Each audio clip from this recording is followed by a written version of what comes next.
Shalom. Shalom. Mari kita memuji Tuhan. Bersama malaikat di surga, nyanyikan kidung pujian, bermasmur bagimu, muliakan namamu, Yesus, aku memujimu.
pagi, bersyukur Kau sudah berikan satu hari lagi yang indah ini bagi kami. Bersyukur, terima kasih Tuhan. Dan pagi hari ini Kau tetap menyertai kami dalam siaran gembala, siaran renungan pagi hari ini ya Tuhan.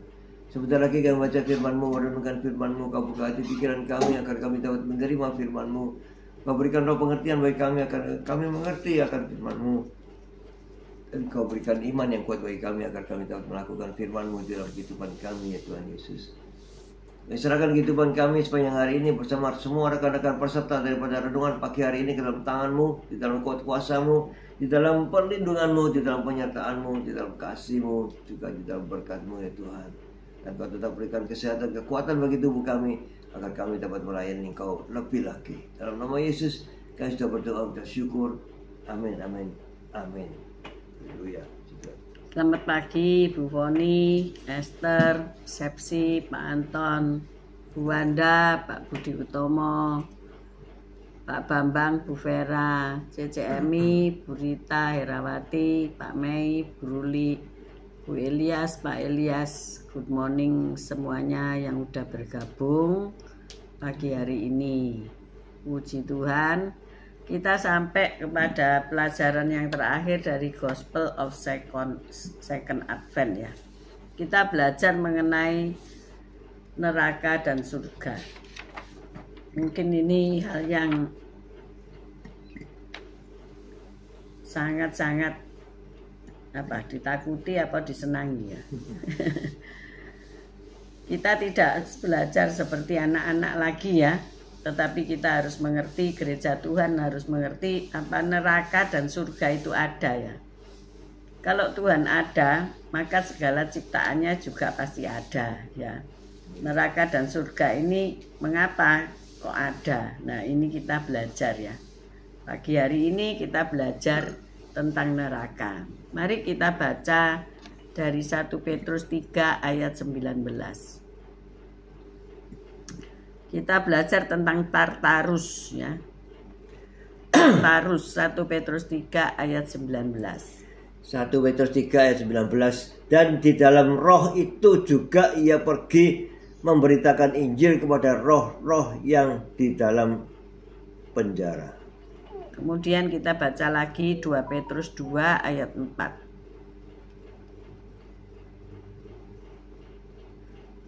2 Petrus 2 ayat 4. Sebab jikalau Allah tidak menyayangkan malaikat-malaikat yang berbuat dosa, tetapi melemparkan mereka ke dalam neraka, dan dengan demikian menyerahkannya ke dalam gua-gua yang gelap untuk menyimpan mereka sampai hari penghakiman. Nah, ada gua-gua yang gelap tadi dikatakan untuk menyimpan mereka sampai hari penghakiman. Jadi kita baca sekali lagi. Sebab jikalau Allah tidak menyayangkan malaikat-malaikat yang berbuat dosa, tetapi melemparkan mereka ke dalam neraka, dan dengan demikian menyerahkannya ke dalam gua-gua yang gelap untuk menyimpan mereka sampai pada hari penghakiman. Kemarin kita sudah belajar tentang 7 penghakiman ya. Ada penghakiman atas orang percaya, dan juga ada penghakiman atas bangsa-bangsa dan malaikat-malaikat. Nah inilah tempat di mana untuk menahan malaikat itu sebelum mereka dihakimi dan dilemparkan ke dalam neraka, maka disimpan dalam gua-gua yang gelap. Namanya Tartarus. Ini adalah tempat tahanan khusus bagi para malaikat yang jatuh ke dalam dosa. Yang kedua, ada tempat yang bernama Firdaus. Kita baca Lukas 16 ayat 19 sampai 31. Lukas 16 ayat 19 sampai 31.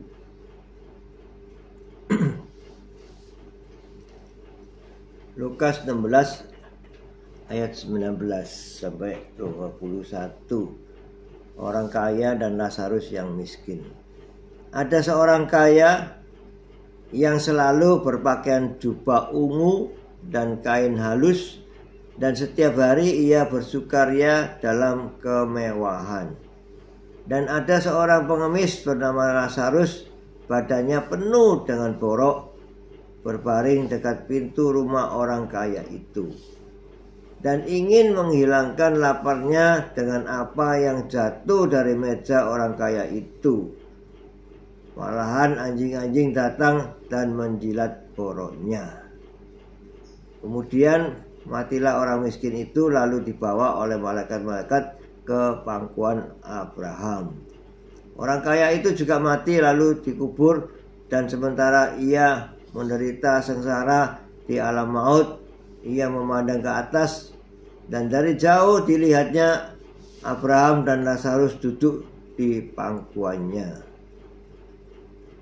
Lalu ia berseru, katanya, "Bapak Abraham, kasihanilah aku, suruhlah Lazarus supaya ia mencelupkan ujung jarinya ke dalam air dan menyejukkan lidahku, sebab aku sangat kesakitan dalam nyala api ini." Tetapi Abraham berkata, "Anak, ingatlah bahwa engkau telah menerima segala yang baik sewaktu hidupmu, sedangkan Lazarus segala yang buruk. Sekarang ia mendapat hiburan dan engkau mendapat penderitaan. Selain daripada itu, di antara kami dan engkau terbentang jurang yang tak terseberangi, supaya mereka yang mau pergi ke sini kepadamu, ataupun mereka yang mau datang ke situ kepada kami, tidak dapat menyeberang." Kata orang itu, "Kalau demikian, aku minta kepadamu Bapa, supaya engkau menyuruh dia ke rumah ayahku, sebab masih ada 5 orang saudaraku, supaya ia memperingatkan mereka dengan sungguh-sungguh, agar mereka jangan masuk kelak ke dalam tempat penderitaan ini."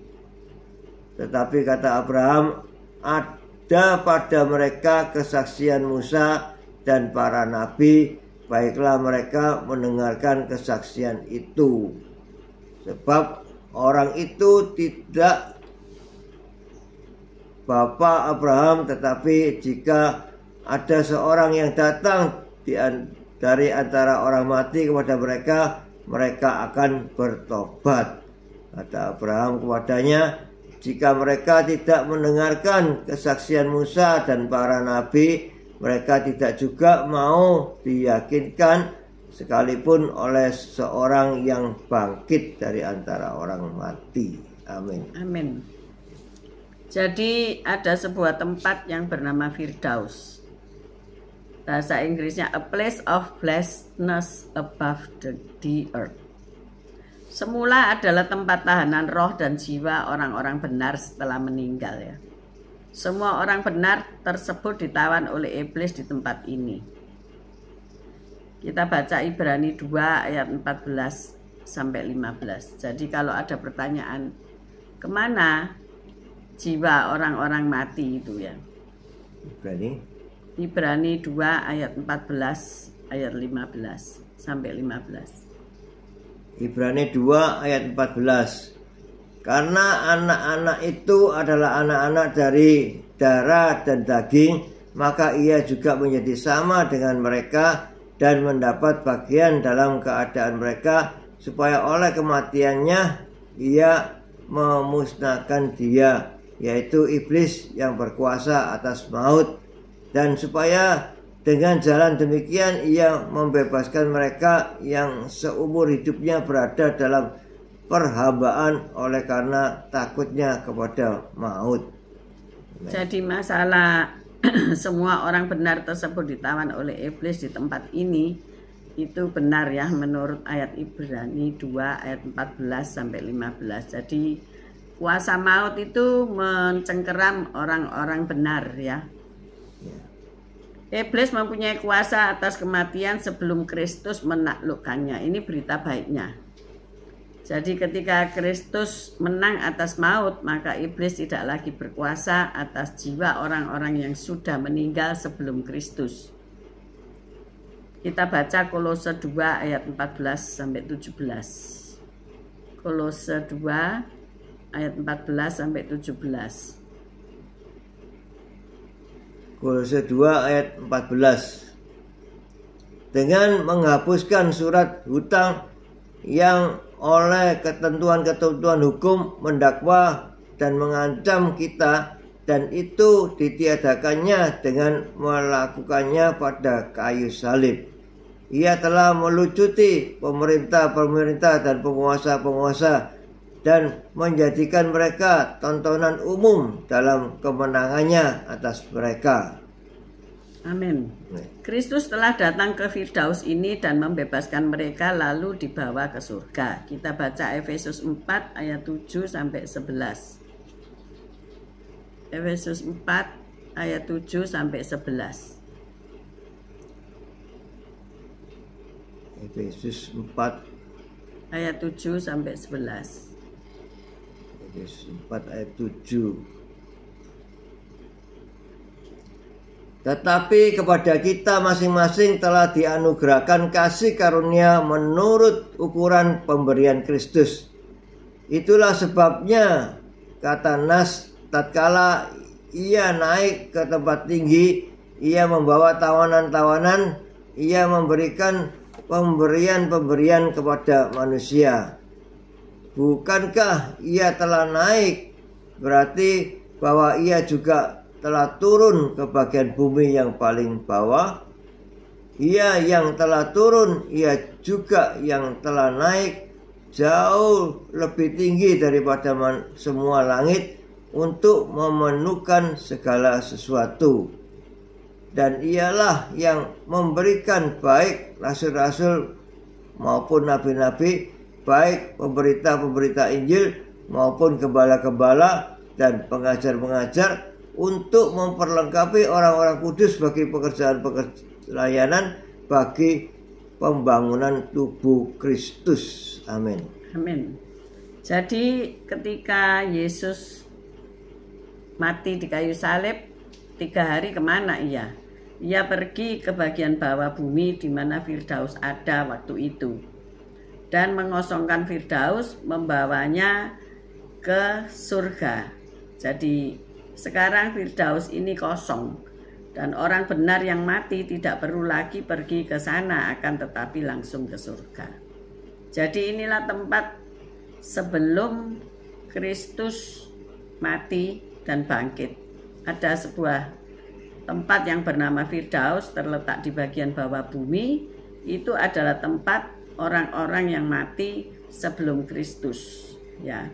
Dan ketika Kristus disalib dan ia 3 hari berada di bagian bawah bumi untuk memindahkan Firdaus itu ke surga, dan itu berisi orang-orang yang mati sebelum Kristus. Supaya kita mengerti, jadi kalau sekarang orang benar mati di dalam Kristus, maka ia langsung ke surga mulia, ya, karena tempatnya sudah dipindah ke sana. Jadi nggak usah takut mati ya, karena sebuah tempat yang indah sudah disediakan bagi kita, yaitu Taman Firdaus. Yang ketiga, Hades. Kita belajar tentang Hades atau Seul. Matius 16 ayat 18. Hades ini adalah tempat di bawah bumi, tempat yang gelap di bawah bumi. Matius 16 ayat 18. Matius 16 ayat 18. Dan aku pun berkata kepadamu, engkau adalah Petrus, dan di atas batu karang ini aku akan mendirikan jemaatku, dan alam maut tidak akan menguasainya. Amin. Kita lanjutkan ayat 19 sampai 31. Kepadamu akan kuberikan kunci kerajaan surga. Apa yang kau ikat di dunia ini akan terikat di surga, dan apa yang kau lepaskan di dunia ini akan terlepas di surga. Lalu Yesus melarang murid-muridnya supaya jangan memberitahukan kepada siapapun bahwa ia Mesias. Pemberitahuan pertama. Ya, kita sampai itu aja ya, cukup ya. Jadi Hades ini merupakan tempat tahanan sementara bagi orang-orang jahat dari sejak zaman Habel sampai akhir milenium. Setelah itu mereka akan dihakimi dan dimasukkan ke dalam lautan api untuk selama-lamanya. Wahyu 20 ayat 11. Jadi Hades dan Firdaus itu dulu sama di bawah bumi sebelum Kristus. Tetapi setelah Kristus mengalahkan maut, pegang kunci kemenangan ya, kunci sorga, naik ke sorga, membawa para tawanan yang dulu ada di bawah bumi untuk pindah. Taman Firdausnya pindah di surga. Wahyu 20 ayat 11. Lalu aku melihat suatu takhta putih yang besar dan Dia yang duduk di atasnya. Dari hadapannya lenyaplah bumi dan langit dan tidak ditemukan lagi tempatnya. Amin. Nah, itulah hukuman mereka, hukuman kekal selama-lamanya yang bernama neraka ya. Jadi setelah penghakiman tahta putih itu, maka mereka dijebloskan ke dalam neraka untuk selama-lamanya, kekekalan selama-lamanya. Yang keempat yaitu lautan api. Ini adalah neraka yang kekal yang disebut Gehenna. Matius 5 ayat 22. Matius 5 ayat 22. Matius 5 ayat 22. Tetapi aku berkata kepadamu, setiap orang yang marah terhadap saudaranya harus dihukum. Siapa yang berkata kepada saudaranya kafir harus dihadapkan ke mahkamah agama, dan siapa yang berkata jahil harus diserahkan ke dalam neraka yang menyala-nyala. Amin. Ternyata ada api neraka yang menyala-nyala, yang apinya tidak pernah padam dan ulatnya tidak pernah mati ya. Ini adalah tempat akhir bagi orang-orang jahat, iblis dan semua yang sudah jatuh ke dalam dosa. Mereka yang tidak pernah bertobat. Jadi sungguh ada ya, surga dan neraka itu sungguh ada.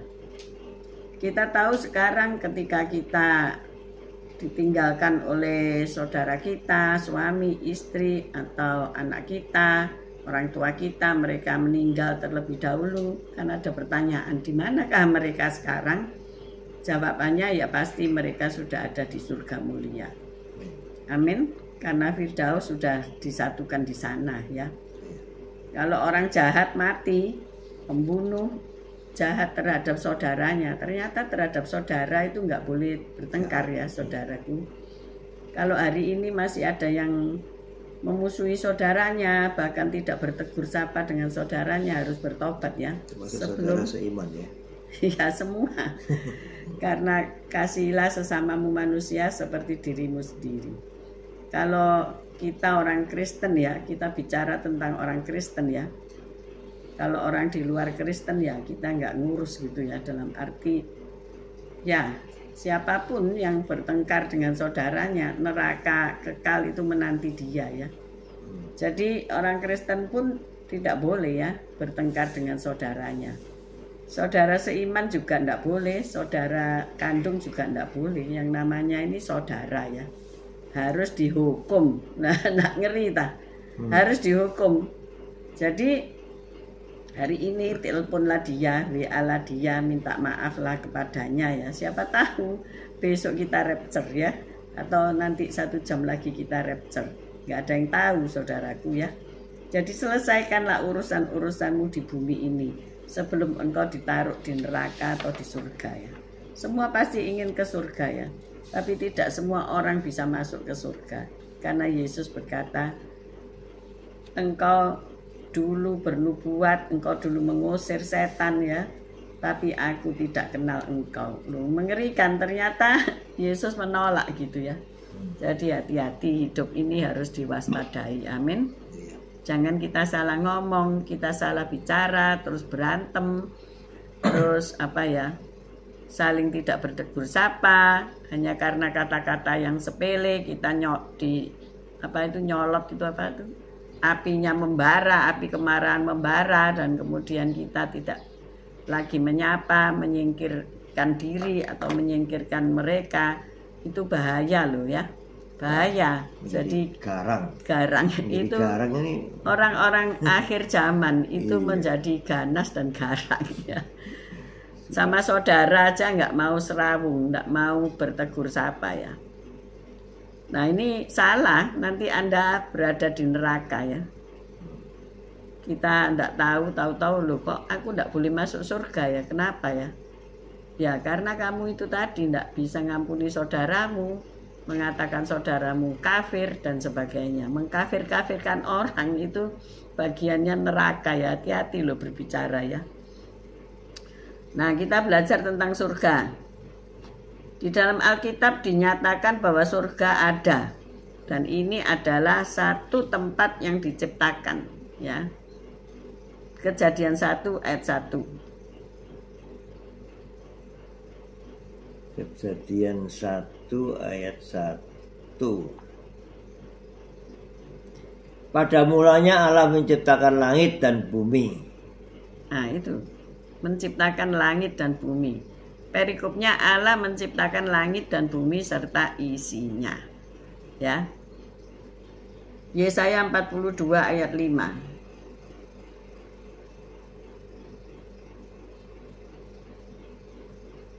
Yesaya 42 ayat 5. Yesaya 42 ayat 5. Beginilah firman Allah Tuhan yang menciptakan langit dan membentangkannya, yang menghamparkan bumi dengan segala yang tumbuh di atasnya, yang memberikan nafas kepada umat manusia yang mendudukinya, dan nyawa kepada mereka yang hidup di atasnya. Ayat 18 kita sambung. Ayat 18. Ayat 18. Dengarkanlah hai orang-orang tuli, pandanglah dan lihatlah hai orang-orang buta. Nah ini kalau kita tuli dan buta, tidak mendengarkan firman Tuhan, kita tidak mengasihi sesamamu manusia, ya ini kita disuruh dengar sama Tuhan ya. Kita disuruh mendengarkan dan melihat gitu ya. Jadi surga adalah suatu tempat yang diciptakan. Amsal 8 ayat 27. Amsal 8 ayat 27. Amsal 8 ayat 27. Ketika ia mempersiapkan langit, aku di sana. Ketika ia menggaris kaki langit pada permukaan air samudra raya. Jadi Allah itu adalah arsitek agung untuk bumi dan segala isinya. Ia merencanakan segala sesuatunya dan menciptakannya dengan firman-Nya. Luar biasa bukan? Jadi surga adalah suatu tempat yang diciptakan oleh Allah. Kedua, tanah air yang lebih baik. Ibrani 11 ayat 10. Ibrani 11 ayat 10. Ibrani 11 ayat 10. Sebab ia menanti-nantikan kota yang mempunyai dasar, yang direncanakan dan dibangun oleh Allah. Nah, bumi kita ini akan lenyap ya, tetapi akan menjadi Yerusalem baru ya, yang sesuatu yang lebih baik. Ya. Ayat 16 kita baca. 11 ayat 16. Ibrani 11 ayat 16. Tetapi sekarang mereka merindukan tanah air yang lebih baik, yaitu suatu tanah air surgawi. Sebab itu Allah tidak malu disebut Allah mereka, karena ia telah mempersiapkan sebuah kota bagi mereka. Luar biasa ya. Iya. Kalau kita meninggal berarti kita sudah disediakan sebuah rumah di surga mulia. Rumah kita udah jadi. Tetapi ketika semua orang diangkat ke surga, maka ternyata sebuah kota telah disiapkan untuk kita semua. Ini luar biasa ya. Ini luar biasa. Jadi di situ nanti Allah yang menjadi penerang kita semua. Tidak ada siang dan malam, tetapi selalu padang. Bukan kota padang ya, kota yang tidak pernah gelap. Itu surga mulia ya. Karena Allah sendiri yang menjadi terangnya. Tempat tinggal Allah. Surga adalah tempat tinggal Allah. Ulangan 26 ayat 15. Ulangan 26 ayat 15. Ulangan 26 ayat 15. Jenguklah dari tempat kediamanmu yang kudus dari dalam surga, dan berkatilah umatmu Israel dan tanah yang telah kau berikan kepada kami, seperti yang telah kau janjikan dengan sumpah kepada nenek moyang kami, suatu negeri yang berlimpah-limpah susu dan madunya. Kita lanjut 1 Raja-Raja 8 ayat 30. 1 Raja-Raja 8 ayat 30. 1 Raja-Raja 8 ayat 30. Dan dengarkanlah permohonan hambamu dan umatmu Israel yang mereka panjatkan di tempat ini, bahwa engkau juga yang mendengarnya di tempat kediamanmu di surga. Dan apabila engkau mendengarnya, maka engkau akan mengampuni. Nah, itulah Amen. Tempat tinggal Allah, yaitu surga mulia ya. Yang keempat, tempat yang penuh sukacita. Wahyu 12 ayat 12. Wahyu 12 ayat 12. Karena itu bersukacitalah hai surga, dan hai kamu sekalian yang diam di dalamnya. Celakalah kamu hai bumi dan laut, karena iblis telah turun kepadamu dalam geramnya yang dahsyat, karena ia tahu bahwa waktunya sudah singkat. Amin. Nah, tempat yang penuh sukacita. Karena itu bersukacitalah hai surga dan hai kamu sekalian yang ada di dalamnya. Jadi di surga tidak ada lagi air mata ya. Semuanya penuh dengan sukacita. Kita baca Yesaya 44 ayat 23. Yesaya 44 ayat 23. Yesaya 44 ayat 23. Yesaya 44 ayat 23. Bersorak-soraklah hai langit, sebab Tuhan telah bertindak. Bertempik soraklah hai rahim bumi. Bergembiralah dengan sorak-sorai hai gunung-gunung, hai hutan serta segala pohon di dalamnya, sebab Tuhan telah menebus Yakub dan ia telah memperhatikan keagungannya dalam hal Israel. Amin. Jadi satu tempat yang penuh sukacita telah disediakan Tuhan bagi kita. Tempatnya bernama surga. Yang terakhir, surga sudah ditinggali. Ternyata sudah ada penghuninya ya di surga. 1 Raja-Raja 22 ayat 19.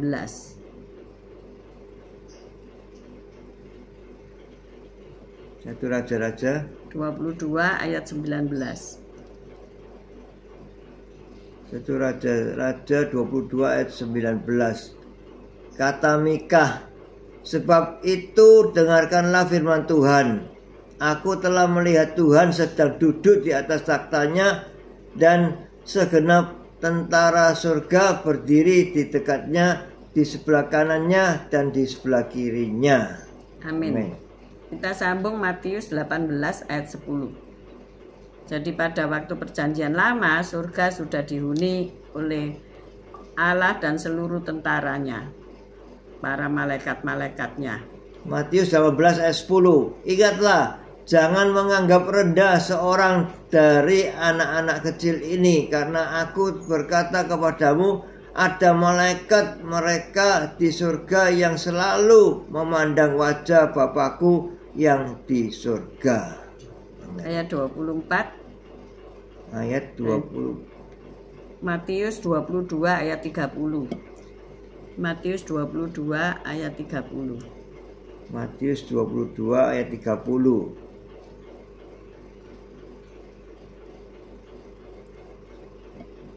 Matius 22 ayat 30.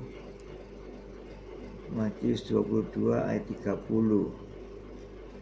Karena pada waktu kebangkitan orang tidak kawin dan tidak dikawinkan, melainkan hidup seperti malaikat di surga.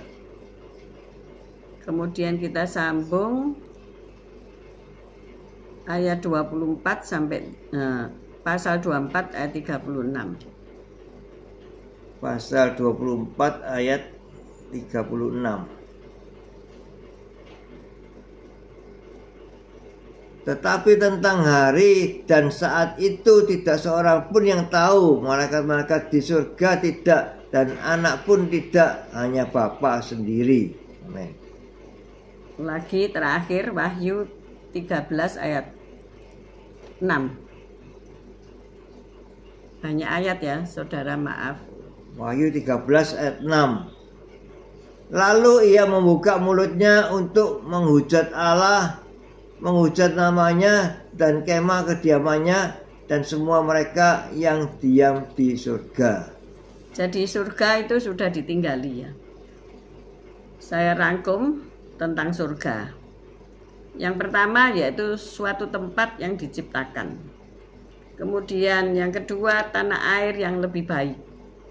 Yang ketiga tempat tinggal Allah. Yang keempat tempat yang penuh sukacita. Dan 5 surga itu tidak kosong tetapi sudah ditinggali. Ada Allah, ada para malaikat-malaikatnya. Jadi mengenai neraka dan surga ini sungguh real, ya, sungguh ada. Jadi jangan berkata itu kan kisah sekolah minggu, ya, bukan. Tetapi ini real, inilah akhir kehidupan kita, di mana kita nanti akan berada kekal selama-lamanya, yaitu tempat yang bernama surga ataupun ada tempat yang bernama neraka, di mana setelah penghakiman tata putih nanti maka orang-orang yang jahat dibuang ke dalam neraka. Jadi ayo kita hidup dengan taat dan takut kepada Tuhan. Mungkin saudara mengatakan ya, semua khotbah mengatakan kita harus hidup takut kepada Tuhan. Tapi bagaimana orang yang takut kepada Tuhan? Siapa orang yang takut kepada Tuhan? Yaitu orang-orang yang taat kepada perintah-perintahnya. Karena perintah-perintahnya itu sudah jelas dan mudah untuk dilakukan.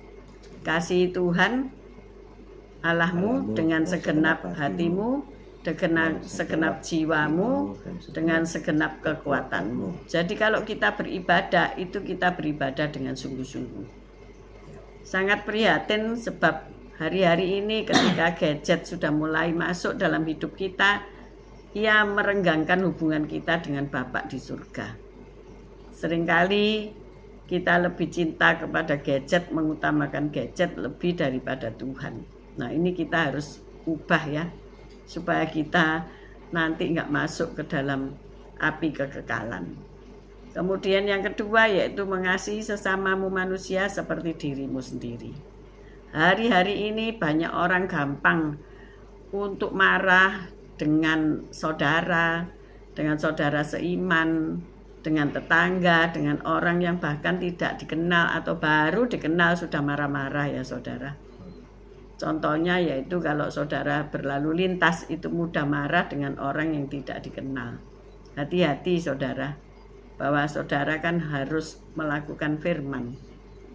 Demikian juga keadaan orang-orang Kristen di mana saja berada. Mereka saling menipu, saling memfitnah, saling menghujat, saling mengkata-katakan yang jelek, tidak suka dinasehati, garang, dan egois. Tidak suka dinasehati. Coba saudara nasehati orang hari-hari ini. Nanti kan nyolot. Ya. Kadang-kadang orang mengalah. Wis tak doano ae, saya nak mau rame. Tetapi kadang-kadang ya harus dikasih tahu. Jangan suka emosi. Karena nanti kamu masuk neraka. Nah itu janji Tuhan, bukan abal-abal ya. Orang yang garang, orang yang ganas, tidak suka dinasehati, itu tempatnya di mana dibaca sendiri ya. Di dalam Alkitab gitu ya.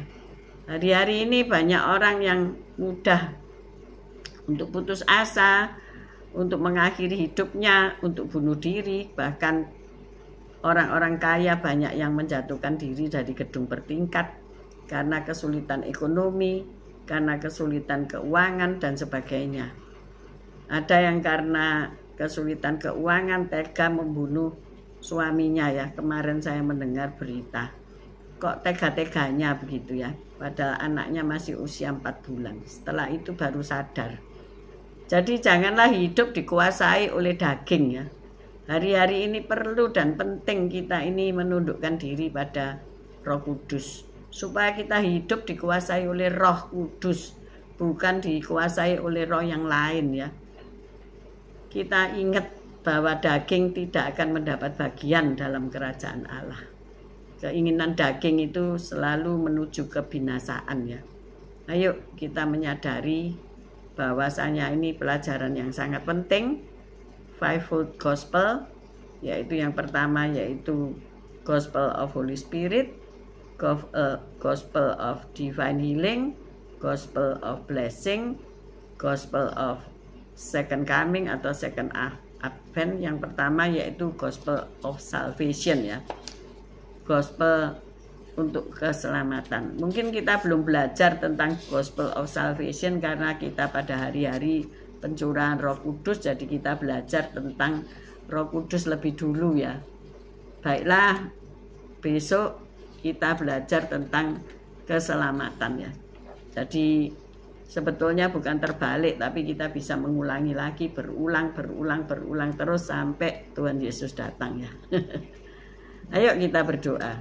Haleluya. Terima kasih Tuhan Yesus atas firman-Mu menjadi rahmat dalam kehidupan kami jadi mengerti atas segala sesuatu tentang keberadaan surga dan neraka, sehingga ingin memotivasi kami untuk kami berbuat baik, kami berbuat benar, sehingga kemana kami, tujuan kami kelak menjadi jelas karena firman-Mu ya Tuhan Yesus.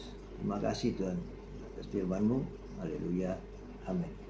Bapak, kami berdoa untuk mereka yang sakit, untuk mereka yang kurang sehat, untuk mereka yang ada di rumah sakit. Tuhan, tolonglah mereka sehingga mereka bisa sembuh dan bisa kembali Tuhan memuji memuliakan-Mu dengan kekuatan mereka.